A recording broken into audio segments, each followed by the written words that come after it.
Olá, meus amigos. Estamos mais uma vez reunidos para estudar e refletir sobre os ensinamentos trazidos por Emmanuel nessa obra tão necessária e cheia de sabedoria. Hoje, vamos conversar sobre um tema muito importante e que continua extremamente atual, considerando principalmente o momento delicado que toda a humanidade atravessa.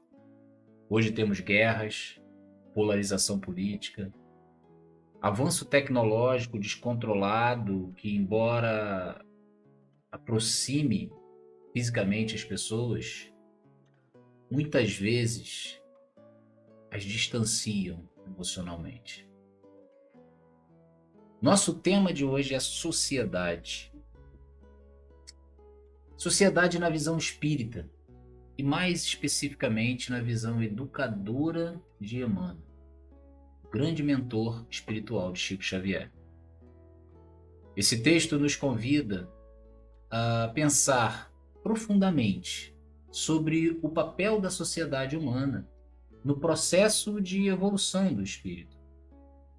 Vamos juntos trabalhar o texto, fazer a leitura e pontuando reflexões importantes acerca do tema, ok? Bom, vamos então aos slides para que todos nós possamos acompanhar a leitura do texto. Livro Pensamento e Vida, capítulo 18, Sociedade. Veremos o que Emmanuel nos traz nessa mensagem maravilhosa. Bom, começa eles. A sociedade humana pode ser comparada à imensa floresta de criações mentais, onde cada espírito, em processo de evolução e acrisolamento, encontra os reflexos de si mesmo. Aí dentro, os princípios de ação e reação funcionam exatos. As pátrias, grandes matrizes do progresso, constituem notáveis fulcros da civilização ou expressivos redutos de trabalho, em que vastos grupos de almas se demoram no serviço de autoeducação, mediante o serviço à comunidade, emigrando, muita vez, de um país para o outro, conforme se lhes faça precisa essa ou aquela aquisição nas linhas da experiência. Bom, após essa primeira leitura,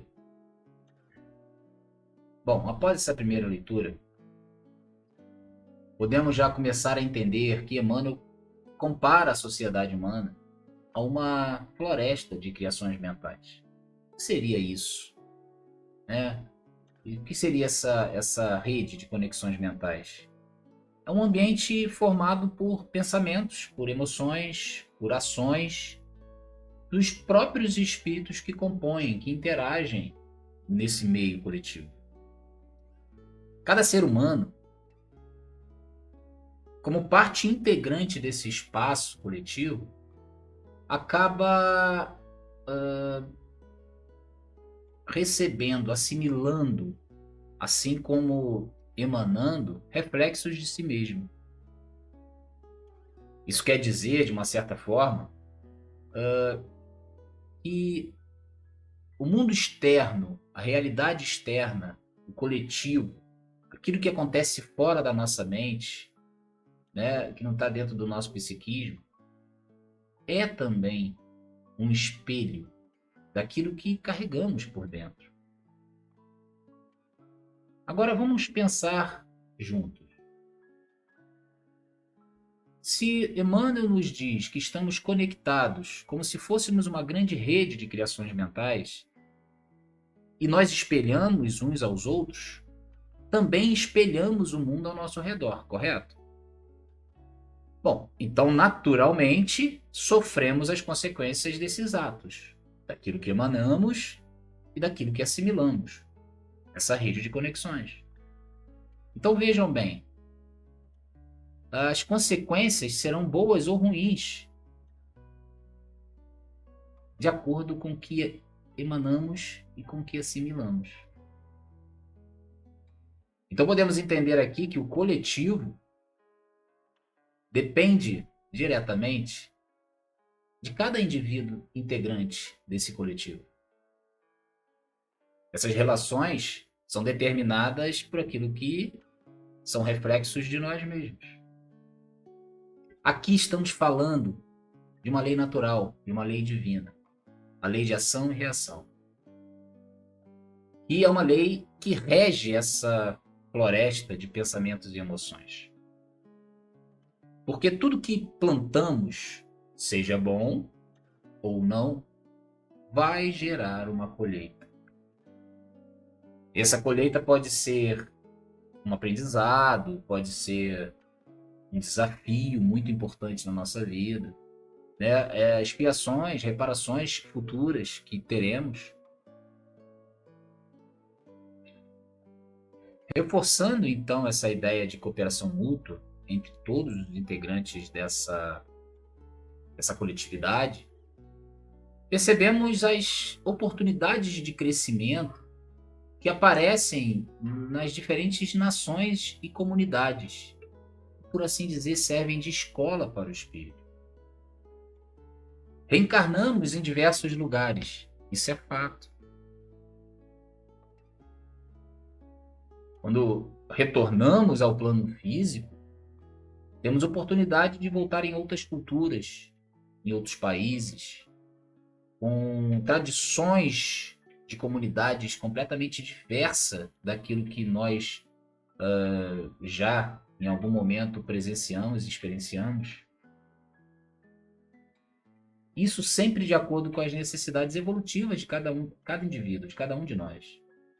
Por isso que é muito comum migrarmos de uma nação para outra nas várias encarnações que temos, dependendo sempre da experiência que precisamos adquirir, da necessidade de cada individualidade, de cada espírito. Dependendo da necessidade, inclusive, daquilo que precisamos expiar ou reparar. Bom, sigamos com o que Emmanuel tem para nos dizer. Continua ele: o lar coletivo, definindo afinidades raciais e interesses do clã, é o conjunto das emoções e dos pensamentos daqueles que o povoam.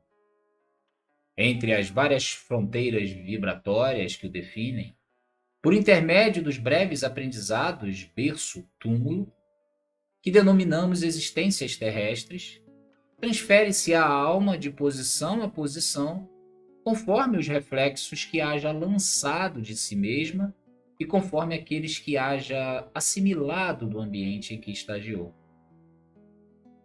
Ou seja, o que ele quer dizer? Assim como mudamos de nação entre as encarnações diversas, nessa pluralidade das existências que é trabalhada dentro da noção espírita, também precisamos compreender que pertencemos a um determinado lar coletivo. Ou seja, nós retornamos dentro de determinada cultura, determinado país, dentro de uma coletividade. E esse lar nos oferece inúmeras oportunidades magníficas para aprendermos, para reajustarmos valores, para, enfim, que continuemos evoluindo.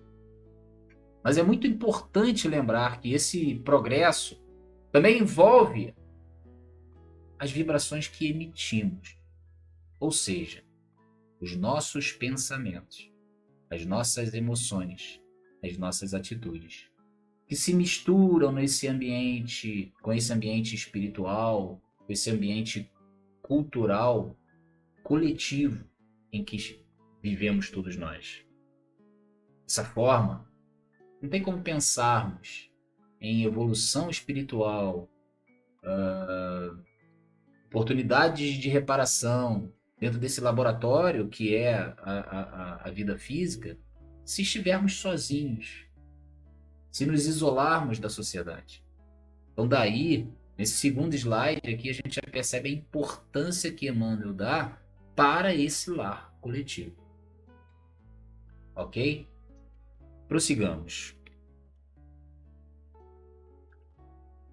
Atingida a época de aferição dos próprios valores, quando a morte física determina a extinção da força vital corpórea, emprestada ao espírito para sua excursão de desenvolvimento e serviço, reajuste ou elevação na esfera da carne, colhemos os resultados de nossa conduta e, bastas vezes, é preciso recomeçar o trabalho para regenerar atitudes e purificar sentimentos, na reconstrução de nossos destinos. Mesmo vivendo em coletividade, o balanço que temos que fazer, e Santo Agostinho nos ajuda nesse sentido, dizendo que esse balanço ele pode ser feito ao final do dia. Esse balanço que fazemos ele é individual. Quando chega o momento do desencarne, somos chamados a refletir sobre nossas atitudes e nossas escolhas. É assim que funciona. Somos espíritos em evolução. E a vida física funciona como uma espécie de laboratório para que coloquemos em prática aquilo que estamos aprendendo de forma moral. Muitas vezes é necessário, é preciso que retornemos a esse laboratório, a esse mundo físico, a essa experiência física, essa oportunidade. Para quê? Para recomeçarmos, para corrigir aquilo que erramos, para refazer caminhos, reparar relações e, enfim, desenvolvermos por meio de novas experiências, novas trocas. Tudo isso, de alguma forma, nos ajuda a subir os degraus da evolução moral. Então, é o que trabalhamos no slide anterior.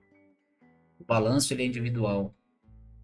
No final de nossas vidas, no final da experiência física, precisamos compreender que nem sempre alcançamos aquele objetivo que viemos fazer. Mas é sempre um processo evolutivo, contínuo, em direção à perfeição. Porque somos, sim, seres perfectíveis, criados, simples e ignorantes, mas destinados à perfeição. E passo a passo, bem devagar, colhendo os frutos ali, reparando erros aqui, nas várias experiências e várias oportunidades que esse laboratório da vida física nos dá, mas, sem dúvida, avançaremos nos degraus da evolução moral. Vamos adiantar. Continua ele. Dessa forma, os corações que hoje oprimem o próximo, a se prevalecerem da galeria social em que se acastelam, na ilusória supremacia do ouro, voltam amanhã ao terreno torturado da carência e do infortúnio, recolhendo, em impactos diretos, os raios de sofrimento que semearam no solo das necessidades alheias. E se as vítimas e os verdugos não souberem exercer largamente o perdão recíproco, encontramos no mundo social verdadeiro círculo vicioso em que se entrechocam constantemente as ondas da vingança e do ódio, da dissensão e do crime, assegurando clima favorável aos processos da delinquência. Sociedades que ontem escravizaram o braço humano são hoje obrigadas a afagar, por filhos do próprio seio, aqueles que elas furtaram à terra em que se lhes situava o talam os campos de povos humildes e inermes, neles renascem como rebentos do chão conquistado, garantindo o refazimento das instituições que feriram ou depredaram. Agrupamentos separatistas que humilham irmãos de cor, voltam na pigmentação que detestam, arrecadando a compensação das próprias obras. Citadinos aristocratas, insensíveis aos problemas da classe obscura, depois de respirarem o conforto de avenidas suntuosas, costumam renascer em bairros atormentados e anônimos, bebendo no cálice do pauperismo os reflexos da crueldade risonha com que assistiram, noutro tempo, à dor e à dificuldade dos filhos do sofrimento. Nesse trecho da mensagem, Emmanuel traz um pouco mais de complexidade no texto, mas ele traz exemplos bastante interessantes, nos convidando a entender por que o aspecto individual impacta diretamente o aspecto coletivo. E por que algumas sociedades avançam mais moralmente do que outras? Como espíritas, acreditamos na justiça da reencarnação. Acreditamos na imortalidade da alma, na pluralidade das existências. E nesse processo em que cada um de nós, dentro desse processo reencarnatório, tem oportunidades benditas de aprender com os próprios erros. Em geral, embora isso não seja uma regra fixa, quem hoje oprime, humilha ou explora, poderá retornar ao mundo para experimentar as consequências desses infelizes atos. Por exemplo, um rico. Emmanuel traz exemplos interessantes, mas vamos tentar dar uma enxugada para que a gente compreenda de uma maneira mais tranquila. Um rico que explorou trabalhadores no passado pode retornar reencarnando numa condição de extrema pobreza, aprendendo o valor do próprio esforço na conquista dos valores de seus bens.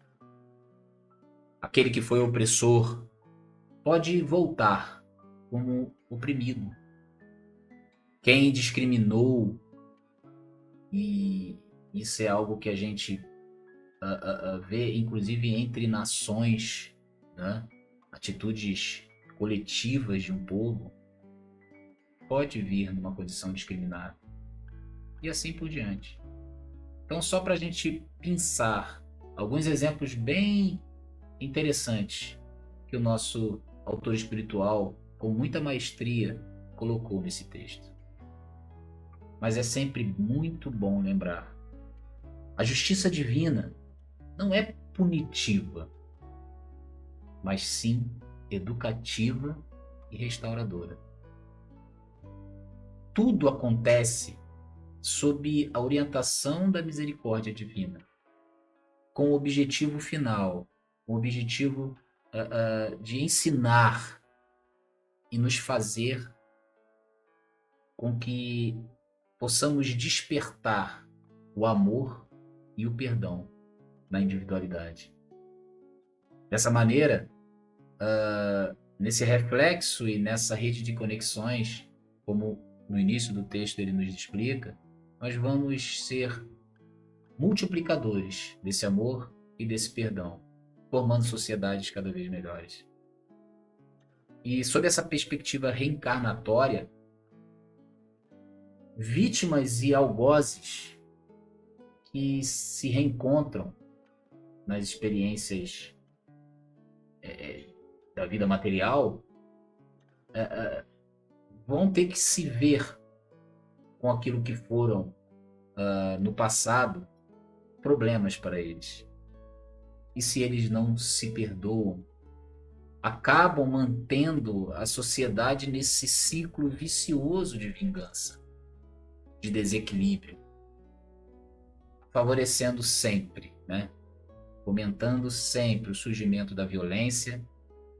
E aqui a gente cita violência racial, violência de povo contra povo, causando muita dor, sem dúvida alguma. refletindo numa sociedade adoecida, numa sociedade, de certa forma, que precisa muito do entendimento daquilo que Jesus trouxe como ensinamento para nós. Qual a solução para tudo isso? Emmanuel é preciso e Jesus nos ensinou o perdão recíproco. Essa palavrinha importante que está no slide anterior, inclusive, perdão recíproco. Quando as duas individualidades que antes eram vítimas e algozes se perdoam, promovem energias positivas, vibrações que promovem o crescimento do coletivo e, dessa forma, da sociedade. Muito interessante a colocação de Emmanuel aqui nesse texto, lembrando que, ainda que estejamos falando de algo mais social, de conceitos mais macros, como a sociedade, dependemos diretamente desse ensinamento basilar que Jesus nos trouxe, o perdão recíproco. Vamos lá, vamos continuar para o último slide. Em todas as épocas, a sociedade humana é o filtro gigantesco do espírito, em que as almas, nos fios da experiência, na abastança ou na miséria, na direção ou na subalternidade, colhem os frutos da plantação que lhes é própria, retardando o passo na planície vulgar ou acelerando-o para os cimos da vida, em obediência aos ditames da evolução. Bom, por fim, Emmanuel define a sociedade como um grande filtro da alma, que filtra, que promove esse filtro por meio das experiências na vida material, seja na fartura, seja na escassez. O espírito colhe exatamente o que plantou em vidas anteriores. Percebemos que participar da vida coletiva é uma oportunidade única de depuração, de crescimento, se, enfim, soubermos aproveitar as chances. Esse processo direciona a todos nós rumo à evolução, né? E, bom, por isso é tão importante a nossa contribuição para o bem da sociedade, essa sociedade que nós estamos inseridos.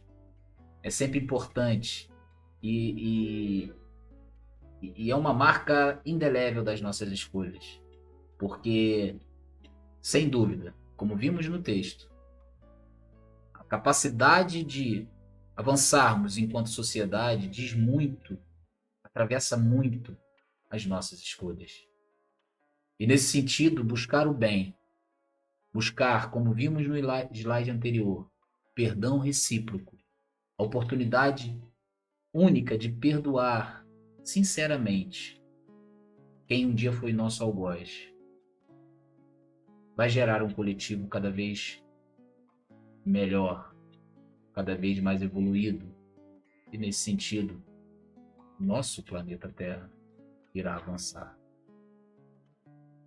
Pode até parecer clichê a frase, mas aquela frase, seja a mudança que você quer ver no mundo, talvez nunca tenha sido tão verdadeiro. Afinal, vivemos e influenciamos numa rede infinita de conexões, onde emanamos, transmitimos e também recebemos tudo o que há de melhor e, sim, de pior dentro de nós.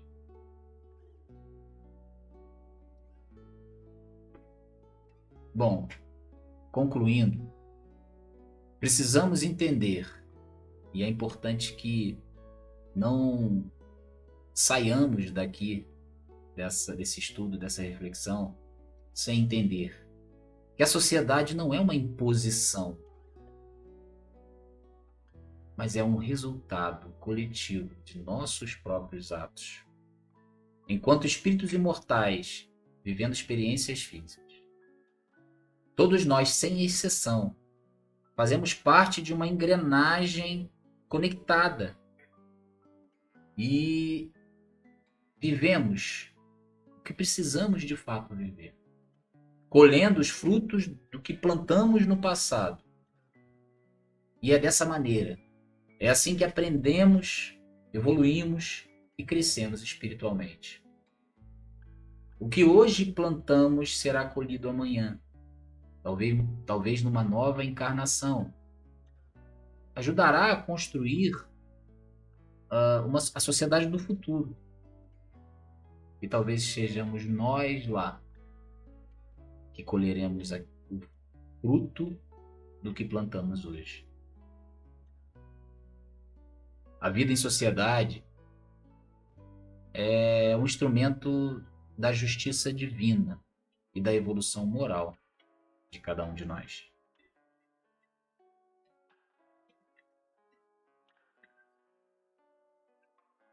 Bom, e para finalizar, para concluir, a sociedade que temos é o reflexo do que somos. Ao nos transformarmos por dentro, transformamos o mundo ao nosso redor. Uma reflexão que trago baseada em todos os ensinamentos que tivemos até aqui. Bom, e para finalizar, trago uma questão importante que penso devemos todos tirar do estudo de hoje.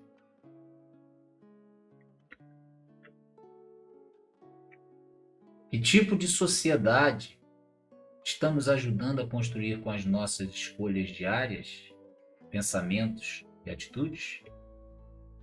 Uma que favorece a evolução espiritual de todos, de nós e de todos, né? Ou que perpetua os desequilíbrios do passado? É uma questão bem interessante para pensar. Lembrando que as nossas escolhas individuais são marcas que ficarão no lar coletivo e ora estagiamos enquanto espíritos imortais que somos. Bom, enfim, agradeço a todos que chegaram até aqui, fico feliz com o trabalho que estamos realizando. Peço que reflitam bastante sobre esse último questionamento, porque, sem dúvida, seremos nós que, individualmente, evoluindo e nos atentando para os ensinamentos do Mestre Jesus e fazendo uso dessa ferramenta muito importante que ele nos ensinou, que é o perdão, estaremos refletindo uma sociedade cada vez melhor. Fiquem com Deus, que o nosso Mestre Jesus alcance o coração de cada um de vocês. Muita paz, muita luz. Gratidão.